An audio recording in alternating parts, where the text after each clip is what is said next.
Welcome back to my channel.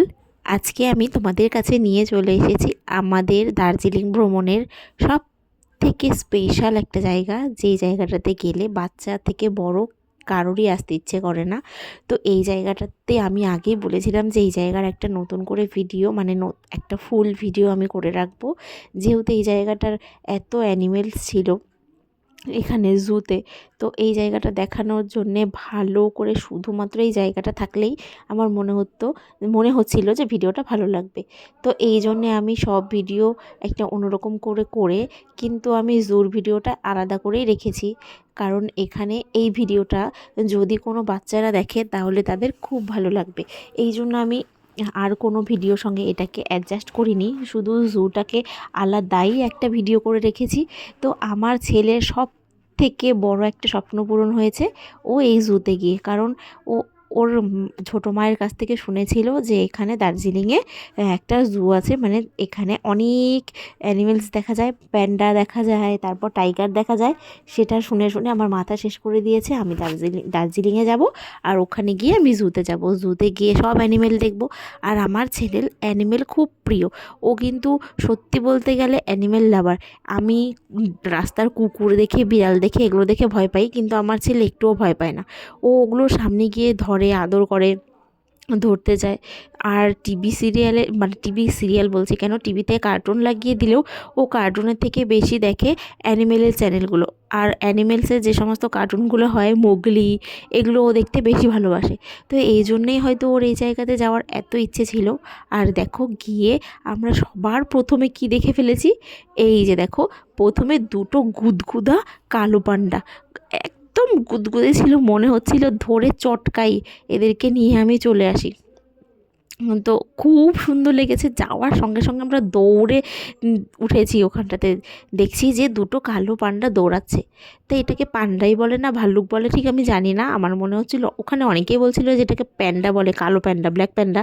তো আমিও সেটাই বললাম। দৌড়ে দৌড়ে দেখি দুটো দুটো প্যান্ডা মিলে খেলছে।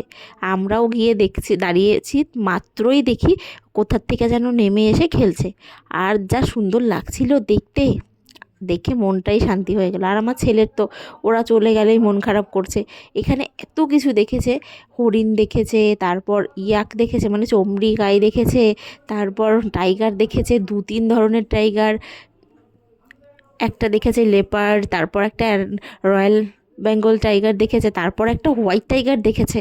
এত কিছু দেখেও ওর মন ভরে না, তাও ও এখান থেকে আসতেই চাইছে না। তারপর ব্ল্যাক প্যান্ডা দেখেছে, রেড প্যান্ডা দেখেছে, তারপর তো কত ধরনের পাখি তো ছিলই। পাখির থেকে বেশি ইন্টারেস্ট আমার ছেলের এই টাইগার, অ্যানিমেলস, এগুলোর প্রতি। এই যে দেখো, আমরা এখন আমার ছেলে একা একাই হেঁটে হেঁটে যাচ্ছে, যেই শুনেছে এখানে বাঘ আছে তার মানে ওকে একাই যেতে হবে। ভয় তো দূরের কথা, একবারও ভাববে না যে মা আমি বাঘের সামনে যাব না, ভয় পাই, এরম কোনো ভয়ের কোনো ছোঁয়া ধরাই নেই আমার ছেলের। এত ভালোবাসে দেখতে এই পশু পাখি, সত্যিই আমি অবাক হয়ে যাই যে ও ছোট হলে কী হবে, কিন্তু ভয় পায় না। তো দেখো একা একাই হেঁটে হেঁটে কত কিছু দেখছে। এখানে এত পরিষ্কার ভেতরটা, একটা মনে হচ্ছে পাতাও পড়ে নেই। তারপর এই যে দেখো যেখানটায় আমরা যাচ্ছি, এখানে দেখতে পারবে টাইগারগুলো এত সুন্দর, স্নো টাইগার এগুলো, এগুলো হচ্ছে বরফের দেশে থাকে। এত এত মোটা কাটা এক একটা টাইগার, ছোট্ট ছোট্ট কিন্তু দারুণ সুন্দর, মনে হচ্ছিল ধরে চটকাই। আমি এত সুন্দর বাঘ আগে কখনো দেখিনি, এখানে এই চিড়িয়াখানাতে গিয়ে প্রথম দেখলাম যে এত সুন্দর বাঘও হয়। বাঘের মধ্যেও অনেক ধরনের কোয়ালিটি আছে, যেগুলো আমরা জানতামই না। আমার ছেলের তো এখান থেকে আসবেই না, কোনোভাবেই আসবে না, এখানেও থেকে যাবে। বলছে একটু হলেই রাস্তা বন্ধ, মানে গেট বন্ধ করে দেবে, আর থাকতে দেবে না, তবুও ও ওখানেই থাকবে। আমার ছেলের জন্য কি হয়েছে যেন, আমরা আরও 2-4টে জায়গাতেই যেতে পারিনি, কারণ এখানে এতটা আমাদের দেরি হয়ে গেছে। বাঘের খেলাগুলো দেখছো কি সুন্দর লাগছে। আমি এত সুন্দর করে ভিডিওটা করতে চেয়েছিলাম, তাও কাচের জন্যে কিছুটা ঘোলা ঘোলা হয়ে গেছে, তাও মন দিয়ে দেখলে ঠিক বোঝা যাচ্ছে। দেখেছো কি সুন্দর করে খেলছে বাঘগুলো, একটার পেছনেই ছাড়ছে না। এখানে 4টা বাঘ ছিল।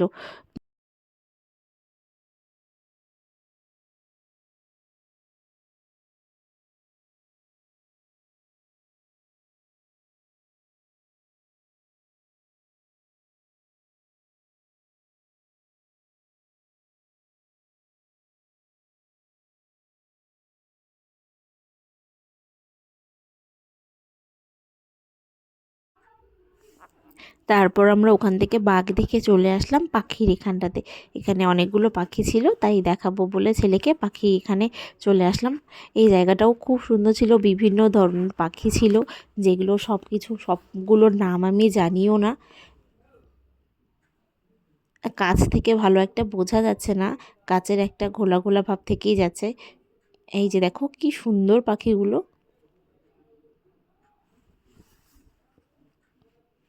আমি এই কারণেই ভিডিওটাকে আলাদা করে রেখেছি, কারণ আমি জানি এই এত এই সমস্ত জিনিসের ভিডিও দেখতে বাচ্চাদেরই পছন্দ হবে, এই জন্য আমি এগুলো আলাদা করেই করেছি। আর এই যে আমার ছেলে আবার দৌড়ে দৌড়ে উপরে উঠে যাচ্ছিলো, যেতে যেতেই দেখলো কি সুন্দর ফুলের চেয়ার, তো এখানে বসে পড়লো। তারপর আমার ছোট মোগলিকে এই যে দেখো মোগলির মুখের ভেতর ঢুকিয়ে ফটো তোলাচ্ছিলাম। ও তো প্রথমে বুঝতে পারিনি মা মোগলির মুখটা ফাঁকা কেন। তারপর আমি বললাম যে এখানে সবাই দাঁড়িয়ে মোগলি সেজে ফটো তোলে। আর এই মোগলি কার্টুনটা আমার ছেলের খুব প্রিয়, খুব মানে সবসময় ও এই কার্টুনটাই দেখে। আর এই যে দেখো আমাদের কার সঙ্গে দেখা সাক্ষাৎ হয়ে গেল, রয়্যাল বেঙ্গল টাইগার, যিনি একবার এপাশ থেকে এপাশে যাচ্ছে একবার এপাশে হাঁটছে একবার ওপাশে হাঁটছে, সবাইকে দেখা দিচ্ছে, মনে হচ্ছিল র্যাম্প ওয়াক করছে। বাবা, একবার এই পাশে এসে মুখটা সবার দিকে ঘুরিয়ে দেখাচ্ছে, আরেকবার ওই পাশে গিয়ে মুখটা সবার দিকে ঘুরিয়ে দেখাচ্ছে। বাঘও বুঝে গেছে যে এখানে সবাই আমাকেই দেখতে এসেছে, তাই আমাকে একটু স্টাইল করে দেখাতে হবে সবাইকে। আর আমার ছেলে দেখো একবার বাঘের সঙ্গে এই পাশে দৌড়াচ্ছে আর একবার এই পাশে দৌড়াচ্ছে। বাঘটার চেহারা যা ছিল না, বাপরে বাপ, মনে হচ্ছিল বাঘ তো বাঘই। আর এখানে সবাই এত খুশি হয়েছে দেখে, সবাই তো খুব হই হুল্লোড় করছিল, আর এখানে বলছিল একদম সাউন্ড করতেই না। তারপর দেখো একটা কি জিনিস দেখাচ্ছি, ওই যে দূরে লক্ষ্য করো ভালো করে, যেটা ভালো করে লক্ষ্য না করলে বুঝতেই পারবে না, হোয়াইট টাইগার। আমি জীবনে কোনো দিন দেখিনি, টিভিতেও দেখিনি, কোথাও দেখিনি, আমি জীবনে প্রথম দেখলাম ওখানে গিয়ে। সাদা বাঘও আবার হয়, বাপরে বাপ। তারপর দেখে চলে আসলাম আমরা প্যান্ডার কাছে। এই যে দেখো কিউটি কিউটি রেড প্যান্ডা, প্যান্ডাগুলো কিন্তু একটু ছোট ছোটই ছিল। আর প্যান্ডাগুলোকে ভালো মতন বোঝা যাচ্ছে না, কারণ প্যান্ডাগুলো রোদের মধ্যে বসেছিল, আর রোদের মধ্যে ঠিকঠাক ভিডিওটা দেখা যাচ্ছে না, কারণ প্যান্ডাগুলোর কালারের সঙ্গে রোদের কালার একদম মিশে গেছে। ওই যে দেখো টুকটুক করে ছোট ছোট বাঁশগুলোকে খাচ্ছে রেড প্যান্ডাগুলো। আমার ভিডিওটা এখানেই শেষ করলাম, কেমন লাগলো অবশ্যই আমাকে জানিও।